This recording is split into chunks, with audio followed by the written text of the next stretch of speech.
Hello everyone, आपका स्वागत करते हैं अपने प्यारे से YouTube channel allied health care and nursing academy पर। आज से हम आपको रेडियोलॉजी के एक बढ़िया से चैप्टर पढ़ाने वाले हैं, रेडिएशन हजार्ड एंड प्रोटेक्शन। ये क्या होता है? ये जो टॉपिक्स है आपके कॉम्पिटिटिव लेवल पर, आपके डिपार्टमेंटली और इवन आपके एकेडमिक लेवल पर सबसे मोस्ट इंपॉर्टेंट टॉपिक्स है। ये टॉपिक आपके कॉम्पिटिटिव एग्जाम में पूछते हैं तो क्वेश्चन को डिराइव क्वेश्चन करते हैं। इस टाइम पर क्या होता है, बच्चे कंफ्यूज हो जाते हैं कि ये क्वेश्चन रेडिएशन हजार्ड का है कि रेडिएशन प्रोटेक्शन का है। अब कितने बच्चों का क्या होता है कि रेडिएशन हजार्ड क्या होता है कि उन्होंने बहुत कंफ्यूजन क्रिएट रखा है कि हमको रेडिएशन हजार्ड में हमको प्रोटेक्शन पर रखना है, चीजों को समझना है, आखिर चीजों को हम लोग को रेडियो से रिलेटेड जितने भी चीजें हैं उसमें कंफ्यूजन है कि वो रेडियो चीजें हमारी हजार्डनेस है या उसको प्रोटेक्टिव लेवल पे ना है। बहुत से कंफ्यूजन कारण आज हम उस चीजों को अच्छे से पढ़ेंगे हम डिटेल में, रेडिएशन हजार्ड एंड प्रोटेक्शन। आइए देखते हैं क्या होता है।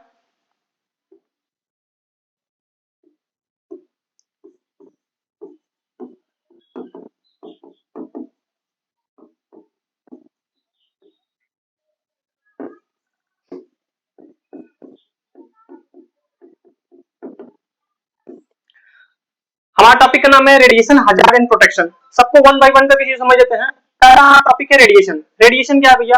रेडिएशन जो एक एनर्जी है जो मूव करता है, किसमें रहता है, वेव में मूव करे या एक इन्वायरमेंट में मूव करे। अब आता है हजार्ड। हजार्ड क्या है? हजार्ड हम लोग के रेडियोलॉजी डिपार्टमेंट में सबसे मेजर पॉइंट रखता है हजार्ड, क्योंकि ये बताता है कि कितना खतरा हो सकता है हमारी चीजों को लेकर। हमको रेडिएशन, जो रेडिएशन की पार्ट है, ये रेडिएशन हमारे लिए यूजफुल भी है और हार्मफुल भी है। ठीक है, अब इस रेडिएशन को हमको इसके हजार्डनेस को भी जानना है और इसके प्रोटेक्शन को भी जानना है, क्योंकि एज अ इस 2026 के एरा में रेडिएशन एक हमारे लिए एज ए ह्यूमन के लिए बहुत यूजफुल है, क्योंकि इसको लिए हम लोग क्या नाम है, मेडिकल डिपार्टमेंट में, इंडस्ट्रीज में,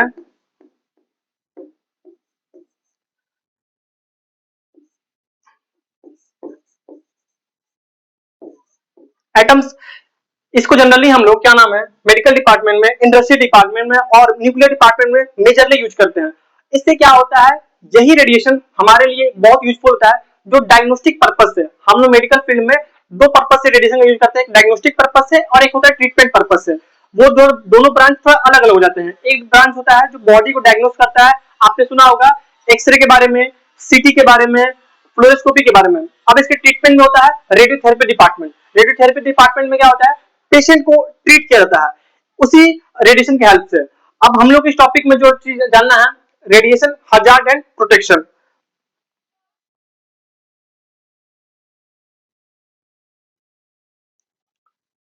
पहले समझिए रेडिएशन हजार्ड क्या है।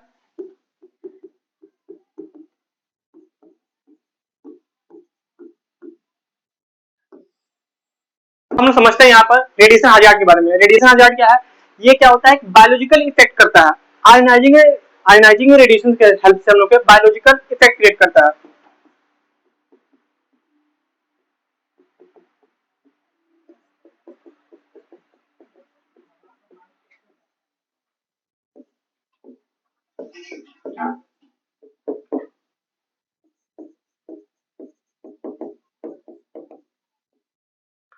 हम लोग यहाँ पे देखे रेडिएशन हजार्ड में, रेडिएशन हजार्ड में देखे थे बायोलॉजिकल इफेक्ट होता है हमारे आयनाइजिंग रेडिएशन से। दोनों टर्म को पहले समझ लेते हैं। आयनाइजिंग रेडिएशन क्या होता है और नॉन आयनाइजिंग। आप लोग सुने होंगे कि आयनाइजिंग जो होता है एटम से इलेक्ट्रॉन को मूव कराता है। एटम से इलेक्ट्रॉन मूव कराता है जो एनर्जी, वो हमारे आयनाइजिंग में कंसीडर होता है। जो जो हमारे एनर्जी एटम से इलेक्ट्रॉन को मूव नहीं करा पाते हैं वो नॉन आयनाइजिंग में कंसीडर होते हैं। आयनाइजिंग आयनाइजिंग रेडिएशन के एग्जांपल जो हम लोग के हैं, जनरली हम लोग के हमारे एक्स रेज हैं, अल्फा रेज हैं, बीटा रेज हैं, गामा रेज हैं।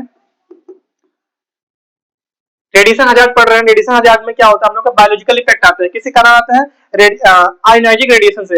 आयनाइजिंग रेडिएशन क्या है, हमारे एक्स रेज है, अल्फा रेज है, बीटा रेज है, गामा रेज है। अब बायोलॉजिकल इफेक्ट आते हैं तो क्या होता है, इसमें बॉडी में बहुत सारे चेंजेस आने लगते हैं। ठीक है, अब उसी चेंजेस को देखने के लिए हम लोग रेडिएशन हजार्ड को पढ़ रहे थे वन बाय वन करके। अब समझते चीजों को और अच्छे से।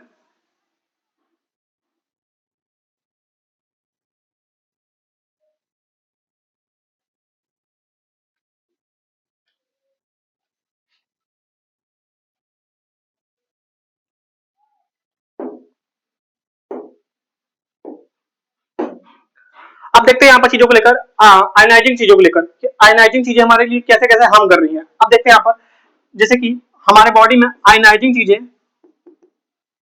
जब इफेक्ट लाती हैं तो हमारे बॉडी के दो चीजें होती है, रेडियो सेंसिटिव, ठीक है, रेडियो सेंसिटिव और रेडियो रेसिडेंट, दो चीजें यहाँ पर टर्म बनते हैं।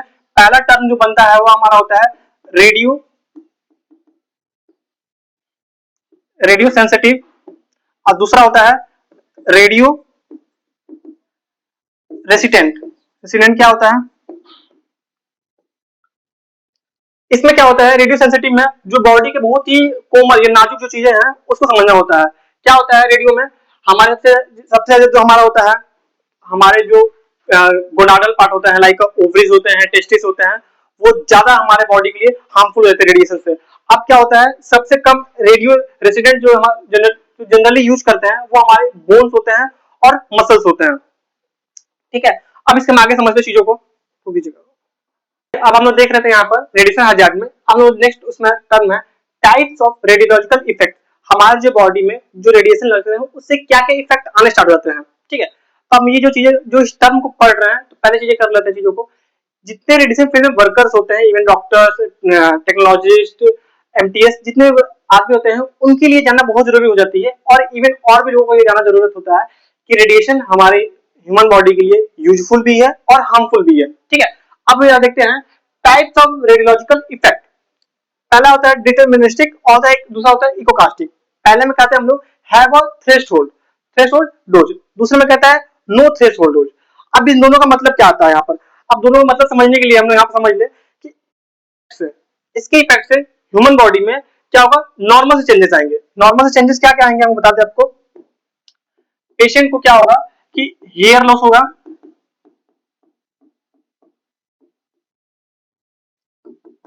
इरिटेशन आने लगेंगे। बट इसमें क्या होगा डिटरमिनिस्टिक में, कि इसमें हैव अ थ्रेशोल्ड डोज, इसका मींस ये है कि आपको जो इफेक्ट्स पड़ेंगे उस इफेक्ट्स में क्या होगा, पेशेंट को नॉर्मल लेवल पर थोड़ा वोमिटिंग हो जाएगा, नॉजिया हो जाएगा, हेयर लॉस हो जाएगा, इरिटेशन हो जाएगा। देन अगर हम बात करें इकोकास्टिक में, तो उसमें क्या होता है, नो थ्रेशोल्ड होता है। इसमें क्या होता है, पेशेंट का बहुत ज्यादा हार्मफुल होता है, बॉडी की ह्यूमन बॉडी बहुत ज्यादा हार्म होती है।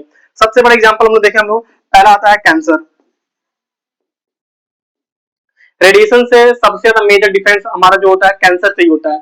जो हमारा रेडिएशन जो होता है, अगर बॉडी में एक्सेसिव लेवल लग चुके हैं, और इसमें क्या होता है डीएनए का म्यूटेशन हो जाता है, डीएनए का म्यूटेशन से भी बहुत ज्यादा प्रॉब्लम आते हैं। देन दूसरा क्या होता है कैंसर।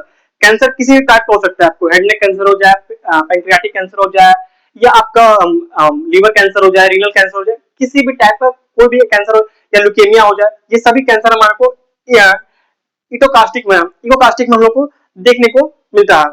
आगे हम लोग देखते हैं चीजों को, हम लोग देखते हैं बायोलॉजिकल इफेक्ट में। बायोलॉजिकल इफेक्ट में हम लोग क्या क्या डिफरेंस आता है हमारा। बायोलॉजिकल इफेक्ट में ह्यूमन बॉडी में क्या क्या चेंजेस आते हैं मेजरली। पहला जो चेंजेस हमारा है वो है स्किन का, दूसरा है आइज का, तीसरा है गोनाड्स का। अब स्किन में क्या क्या होगा, पहला हमारा आएगा हेयर लॉस होगा पेशेंट का, अल्सर आने स्टार्ट हो जाएंगे। ये जो टॉपिक हम पढ़ रहे हैं ये हमारे रेडिएशन से ह्यूमन बॉडी पर जो जो इफेक्ट्स आ रहे हैं, नॉर्मल इफेक्ट्स की बात चल रही है यहाँ पर। फिर आते हैं आइज में। आइज में सब लोग सुने होंगे कैटरेक्ट्स के बारे में, कैटरेक्ट्स हो जाएगा, ठीक है। चीजें सही से विजिबल नहीं होने पाएंगी, चीजें और विजिबल खराब होने लगेंगी। पेशेंट क्या होगा, चीजों को उसका विजन लॉस होने छाड़ देगा, उसका विजन लॉस भी होने लगेगा। विजन लॉस के सेंस में हम ये नहीं कहना चाहते पेशेंट आदमी को कि आदमी बिल्कुल अंधा ही हो जाएगा, उसकी जो देखने क्षमता है वो थोड़ी थोड़ी कमजोर होने लगी। तीसरा आता है गोनाड्स। गोनाड्स की बात कर रहे हैं, यहाँ पर दोनों डिफरेंशिएट कर रहे हैं, एक होता है मेल और एक होता है फीमेल।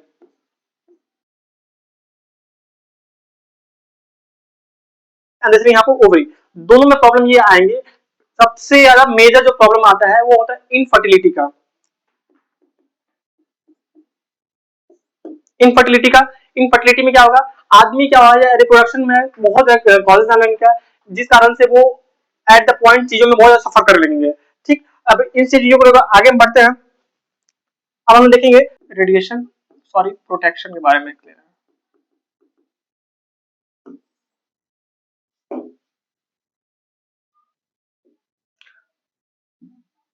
अब बात करते हैं हम लोग पहले रेडिएशन हजार्ड। रेडिएशन हजार्ड को हम लोग ये समझ लिए कि ह्यूमन बॉडी में क्या क्या प्रॉब्लम आते हैं, क्या क्या प्रॉब्लम। एक रेडिएशन लगा, अब उस रेडिएशन से पेशेंट को दो टाइप के मेजर प्रॉब्लम है। एक होता है नॉर्मल लेवल को, जैसे कि हम लोग हेयर लॉस हो गया, वोमिटिंग हो गया, नॉजिया आ गया। देन दूसरा आता है जो जेनेटिक लेवल पर, जो हमारा बहुत सीवियर प्रॉब्लम क्रिएट करता है, लाइक ल्यूकेमिया हो गया, कैंसर हो गया, जीन म्यूटेशन हो गया, डीएनए चेंजेस हो गए। ये हमारा क्या होता है, सीवियर प्रॉब्लम क्रिएट करता है हमारे रेडिएशन से। हमने जाना रेडिएशन, रेडिएशन के बाद अब हम समझ रहे हैं अब इस रेडिएशन से अपने आप को कैसे बचा कर रखना है, ठीक है। अब ये हमारा अगला नेक्स्ट टॉपिक बनता है रेडिएशन प्रोटेक्शन। इसका सिंपल समझने का मतलब ये है अननेसेसरी एक्सपोजर को रोकना, अननेसेसरी तरीके से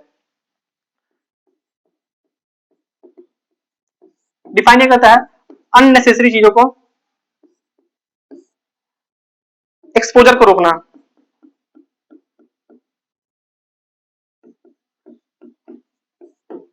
हमारा ये क्या नाम है, रेडिएशन हजार्ड में ये रेडिएशन प्रोटेक्शन में ये कहते हैं कि हमने समझ रहे थे चीजों को लेकर कि रेडिएशन प्रोटेक्शन में क्या होता है, इसका डिफाइन ये करते हैं अननेसेसरी एक्सपोजर को मिनिमाइज करना, बहुत कम करना। क्योंकि क्या होता है, जो नए लोग होते हैं वो एक्सेसिव एक्सपोजर करने लगते हैं। As a technologist and doctors लोग कंसिडर करते हैं कि पेशेंट को एकदम लिमिटेड डोज लगे, उस लिमिटेड डोज को ध्यान रखते हुए हम लोग पढ़ते हैं रेडिएशन प्रोटेक्शन। डिफाइन करता है अननेसेसरी एक्सपोज। ये इस पे प्रिंसिपल तीन वर्क पर करते हैं, अलारा प्रिंसिपल का आपने नाम सुना होगा अलारा का।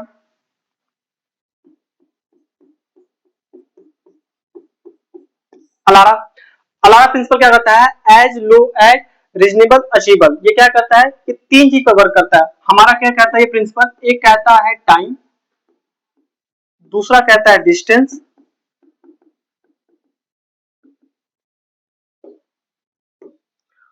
तीसरा कहता है शील्डिंग।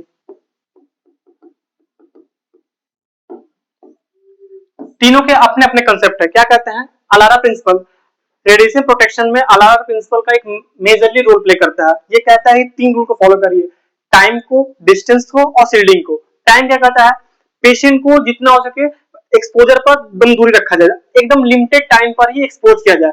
हम लोग के डिपार्टमेंट में, रेडियोलॉजी डिपार्टमेंट में क्या होता है, पेशेंट को लिमिटेड डोज एक मस्ट इंपॉर्टेंट मिल जाता है। हम लोग सुने होंगे दो चीजों का नाम, केवी और एमएस के बारे में, आई होप आप लोग सुने होंगे, ठीक है। तो उसमें टाइम, डिस्टेंस, शील्डिंग का तीनों का मेजर रोल प्ले है। टाइम ये कहता है कि हम एक रियल टाइम पर ही पेशेंट को एक्सपोज करें, रियल टाइम पे एक्सपोज करेंगे हमको अच्छे से अच्छे इमेजेस मिलने के चांसेस मिल जाते हैं। दूसरा कहता है डिस्टेंस, डिस्टेंस क्या कहता है, पेशेंट को एक लिमिटेड दूरी पर ही, ना ही बहुत ज्यादा दूर अब ना ही बहुत ज्यादा नजदीक, ये दो चीजों को ध्यान रखते हुए, बहुत ना ज्यादा दूर बहुत ना ज्यादा नजदीक, इसी को ध्यान रखते हुए हम लोग डिस्टेंस यूज करते हैं। और तीसरा शील्डिंग, शील्डिंग से हम लोग मेजर यूज करते हैं जिस बॉडी पार्ट का डायग्नोस होने वाला हो उसी बॉडी पार्ट का बस एक्सपोजर लगना चाहिए, अननेसेसरी पार्ट पर हम लोग को एक्सपोजर नहीं लगने चाहिए।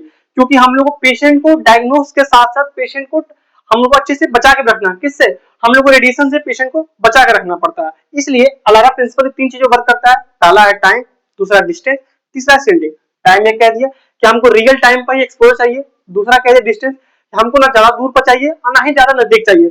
इसका एक फॉर्मूला होता है इंटेंसिटी का, 1/4।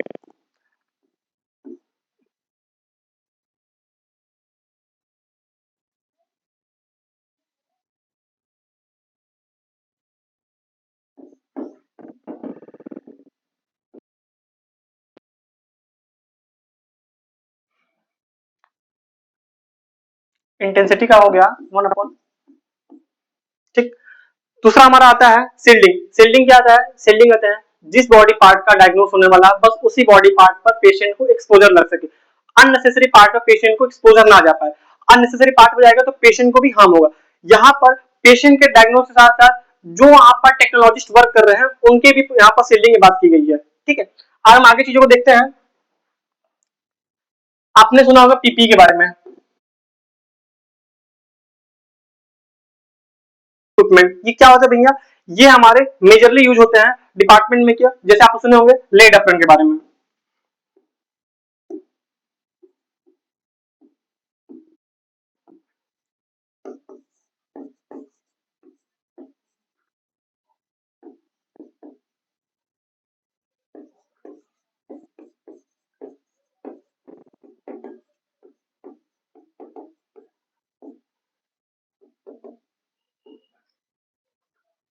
हम यहाँ पर देखते हैं चीजों को लेकर पीपीई किट क्या करता है, हमारा आता है लेड अप्रन, पेशेंट को एक्सपोजर करता है टाइम पर, जो वहां पर टेक्नोलॉजिस्ट वर्क कर रहे हैं उनको लेड अप्रन पहनना सबसे मस्ट इंपॉर्टेंट होता है। देन दूसरा चीज क्या होता है, लेड ग्लासेस। लेड ग्लासेस का भी एक जब भी जो रेडियोलॉजी रूम बनते हैं वहां पर लेड ग्लासेस लगना कंपलसरी होता है।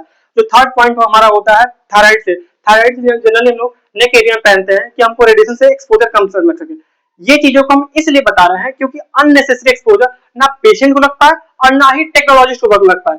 टेक्नोलॉजिस्ट लगेंगे तो टेक्नोलॉजिस्ट को एज अ लॉन्ग टाइम पर उनको बहुत ज्यादा सीवियर प्रॉब्लम देखने को मिलेगा, like a cancer, DNA changes, gene changes, बहुत से प्रॉब्लम को देखने को फेस कर सकता है। अब आगे चीजों को हम बढ़ते हैं। अब हम लोग देखते हैं हम लोग को रेडिएशन मॉनिटरिंग डिवाइस कौन कौन सा है।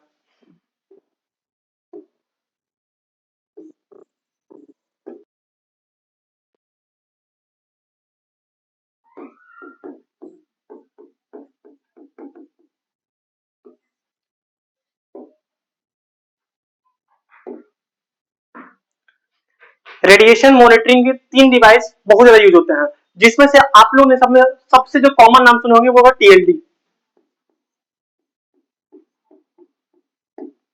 टीएलडी के बारे में सुना होगा, सबसे मोस्ट कॉमन हॉस्पिटल्स में, डायग्नोस्टिक डिपार्टमेंट में, इवन डायग्नोस्टिक में भी हम लोग टीएलडी का यूज करते हैं। टीएलडी क्या होता है भैया, टीएलडी का फुल फॉर्म होता है थर्मोलुमिनेसेंट डोसीमीटर। थर्मोलुमिनेसेंट डोसीमीटर। दूसरा हम लोग होता है फिल्म बैच।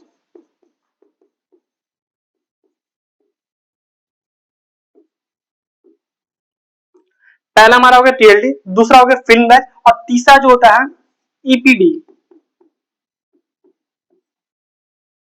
ईपीडी क्या होता है भैया, पहले सबको वन बाय वन कर समझ लेते हैं। थर्मोलुमिनेसेंट डोसीमीटर टीएलडी। टीएलडी को हम लोग रेडिएशन को मॉनिटरिंग यूज करते हैं कि हमको रेडिएशन कितना मॉनिटर पर लग रहा है, कितना एज ए वर्कर कितना रेडिएशन हमको लग रहा है। दूसरा होता है फिल्म बैच। फिल्म बैच ये बताता है हमको मंथली लेवल बताता है। ये हमको किस लेवल बताता है, ये हमको मंथली लेवल पर बताता है। ये हमको मंथली लेवल बताता है। और ईपीडी क्या आता है, वो हमको इंस्टेंट जो बताता है, हाईली डोज लगता है, ये इंस्टेंट बताता है। इंस्टेंट डोज होता है कि हम एज अ रेडिएशन वर्कर जो वर्क कर रहे हैं तो हमको इंस्टेंट डोज कितना लग रहा है, तो ईपीडी लगते हैं। ईपीडी की हेल्प से बताता है। ईपीडी का फुल फॉर्म है इलेक्ट्रॉनिक पर्सनल डिवाइस। पहला था टीएलडी, थर्मोलुमिनेसेंट डोसीमीटर। थर्मोलुमिनेसेंट डोसीमीटर यानी टीएलडी मेजरली हॉस्पिटलों में और हर जगह इसका यूज होता है। इसको मेजरली सब लोग यूज करते हैं। इसके बारे में सब लोग जानते हैं। फिल्म बैच और ईपीडी के बारे में नहीं जानते थे। ईपीडी क्या था, हमारा ये रहा है वो इंस्टेंट रेडिएशन डोज बता देता है कितना डोज लग रहा है पेशेंट को। दूसरा हमारा है फिल्म बैच, ये मंथली मॉनिटर बताता है कि पेशेंट को कितना लगता है। आगे हम लोग समझते हैं चीजों को लेकर।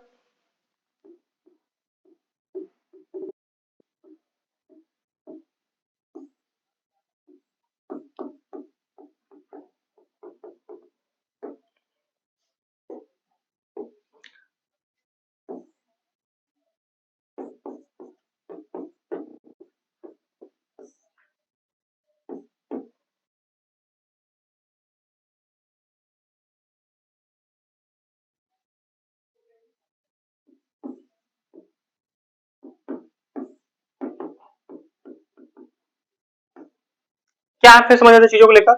पहला हमारा है रेडियोलॉजी प्रोटेक्शन में चीज समझ रहे हैं। एक होता है पेशेंट को कितना डोज देना है, कितना डोज नहीं देना है। और दूसरा रेडिएशन वर्कर। पेशेंट को डोज देने पर हम लोग एक चीज हमेशा याद रखेंगे, पेशेंट को केवीपी और एमएस,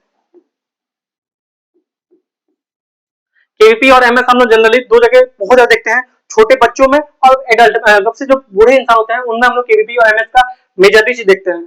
रेडिएशन वर्कर को क्या है, रेडिएशन वर्कर को जब भी अपने रेडिएशन डिपार्टमेंट में वर्क करना है तो उनको क्या नाम है, लेड अप्रन पहनना वियरिंग मस्ट होता है। लेड अप्रन पहनना सबसे मस्ट होता है पेशेंट को। हम लोग फिर आगे देखते हैं चीजों को। रेडिएशन वर्कर को लेड अप्रन पहनना सबसे मस्ट होता है। दूसरा जो हमारा है पेशेंट को वियर, जो वियरिंग होता है, यानी हम बात कर रहे हैं टीएलडी का, वियरिंग हमेशा सबसे ज्यादा मस्ट होता है जितने भी रेडिएशन डिपार्टमेंट में वो वर्कर वर्क कर रहे हैं। दूसरा हमारा यहाँ पर है पेशेंट के लिए, पेशेंट के लिए हम लोग यहाँ पर कॉलिमेशन का भी सबसे, जो कॉलिमेशन हो गए परफेक्ट यूज हो, फिल्टर कॉलिमेशन यूज हो, पेशेंट को हम लोग यहाँ पर चीजें समझ चुके हैं कि रेडिएशन प्रोटेक्शन में पेशेंट को कैसे करना है प्रोटेक्ट, और इवन एज ए टेक्नोलॉजिस्ट को कैसे बच के रहना है।